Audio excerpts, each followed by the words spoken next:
Hey everybody, it's Mark Yagi. Welcome to another Market Pulse. Today is, what we got, the 25th of April. I hope you guys are doing great. Finally, we're getting a market that's moving in the right kind of direction. If you're a bull, I'm still a little bit short in this market, so making a little bit of money on the dark side. But if you're a bull, things are starting to look pretty good.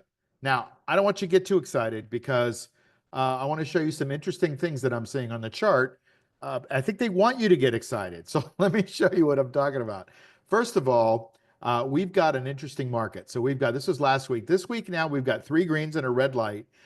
So the momentum is kind of moving to the upside. Although I'd like to see a little bit more strength on this kind of a day. It's not very good. It's just kind of at the high that it hit yesterday. We need it to be blowing through some of these things to get conviction back in the market. But you're going to see on this next chart, that's not happening. So I'll show you. This is the NASDAQ, and the NASDAQ has kind of let us down, LED, and I think it might lead us up if we go up. But the problem is this. You see this 17,238 level? That was a support level where we bounced, right?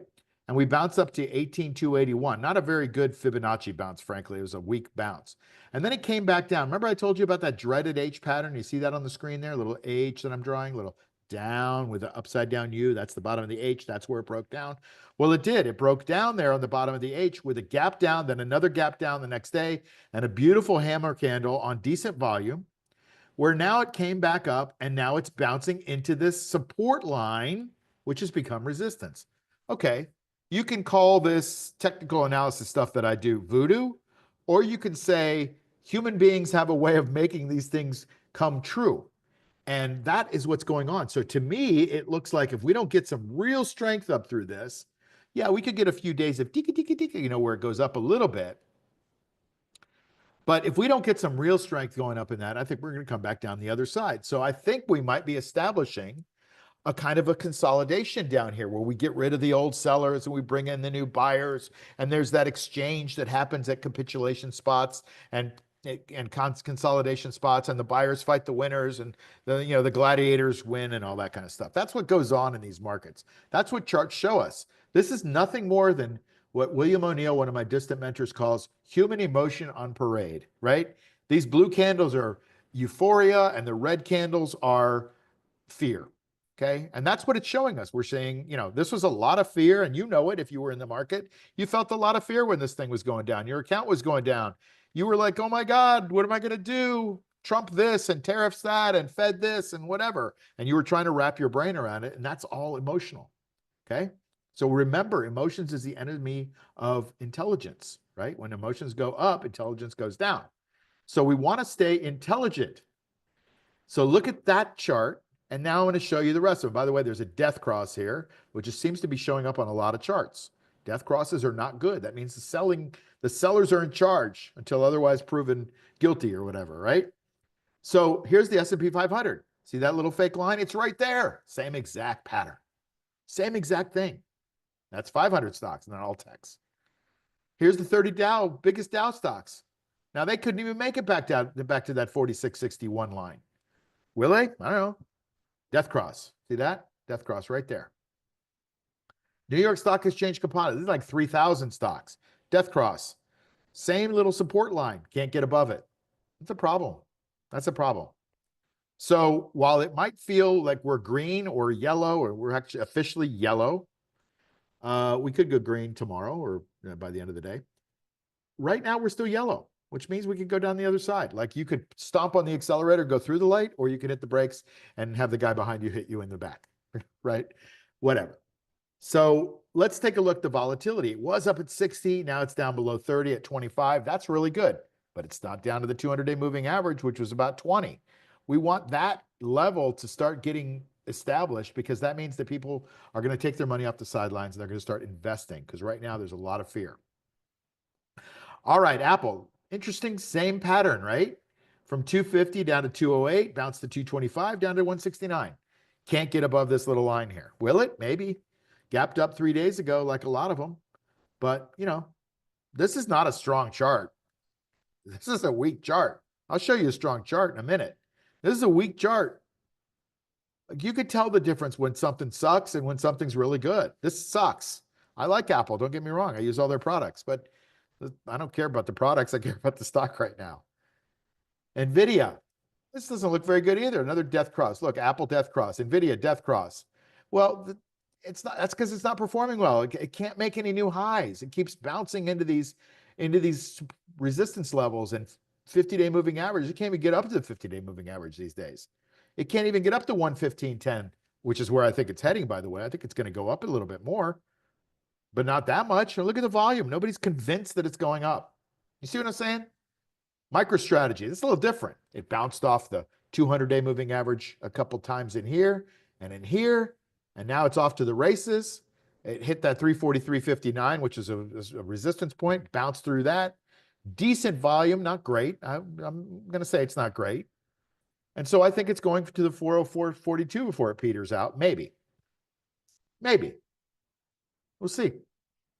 I like this one better than the other ones. No death cross. I mean, you can see the difference, right? Watch. I'm going to keep going. Watch this one. Palantir. That looks even better. That ain't even got down to the 200-day moving average. Now, I did tell you not to be in this stop at, on its way to 125. And it did come down quite a lot. Filled that gap like I thought it would do. Made a double bottom pattern.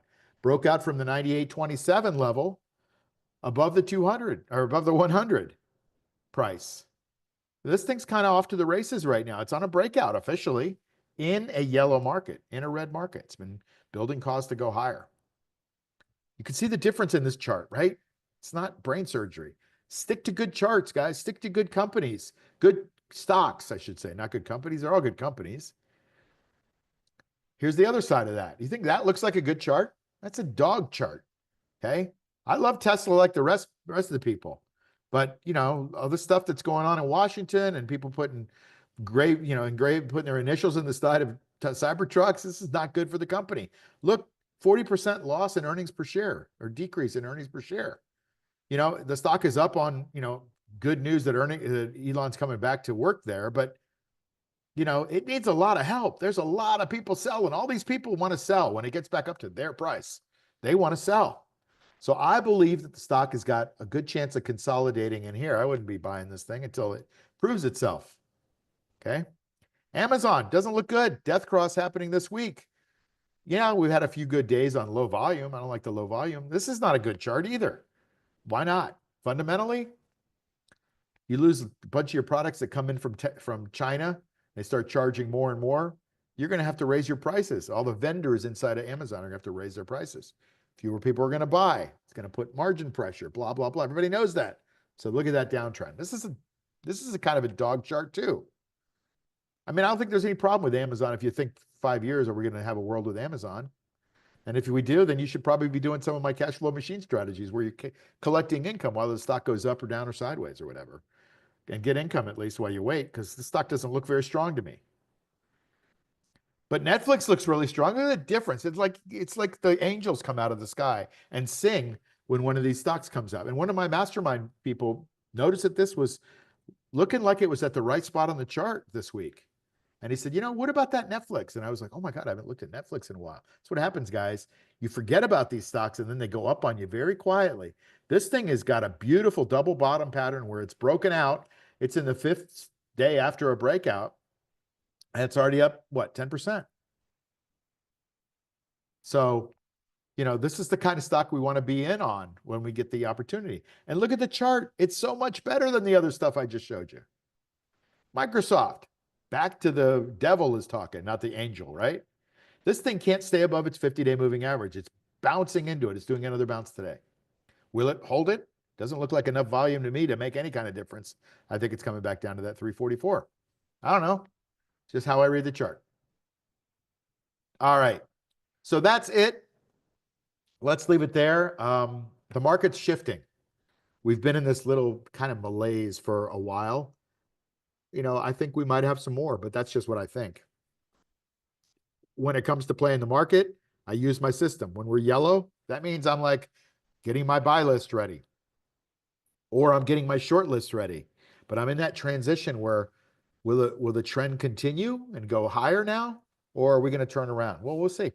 Listen, appreciate you. Thanks for being here. I hope this is helping. If so, give me a like or subscribe, or share it with somebody, or give me a comment. And so happy you're here. But I'm be even happier if you have an awesome weekend. I'll see you on the next Market Pulse. Take care. Bye.